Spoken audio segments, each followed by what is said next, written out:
ఏమైరా ముచ్చటతో చెప్తే ఇంటికి పోతాం. నేను పోతానంటే నువ్వెందుకు పోతా నేను పోతానంటివి కదా. నువ్వేడికి పోతాను, నేను ఇడికి పోతాను.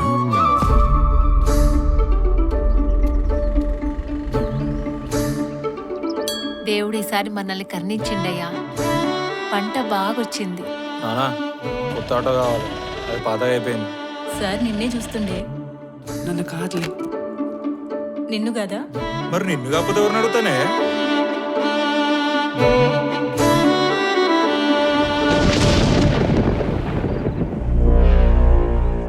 చేతికొచ్చిన పంట నాశనమైంది.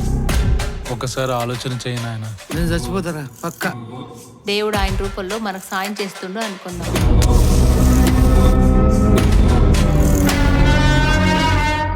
ఆయన బతుకుండే కొన్ని రోజులైనా బాగా చూసుకుందాం. ఏం చేస్తారా? పెళ్లి చేస్తారా?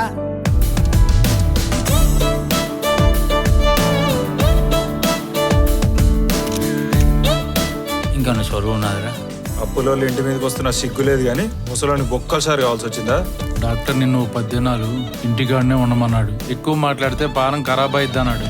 ఏమైంది సప్పుడు చేస్తలేవు? నువ్వే కదరా ఎక్కువ మాట్లాడద్దంటివి. చూడు అంటే మామ లక్ష్మి, మా నాయన ఇటు వచ్చిండా? ఆయన ఏడకు పోతున్నావు? తాత ఏడిపోతున్నావు? ఎటు పోతున్నావు? యాడికోవేతా నీకెందుకు? ఏడిపోతున్నా మీ తాత? అమ్మ నువ్వు ఇసొంటి ఏమైనా ఉంటే మాకు ముందే చెప్పే, లేకపోతే ముసలోని కంటే ముందు మనమే పోతాం. ఆయన సావు గురి పెళ్లి నాకొద్దు. ఇట్లనే సావు. నాకు అప్పుడే పోవాలని లేదురా. ఎంత పని చేస్తావురా, ఎంత పని చేస్తావు. ఊరిని ఏకం చేసిన దొరకబడతా.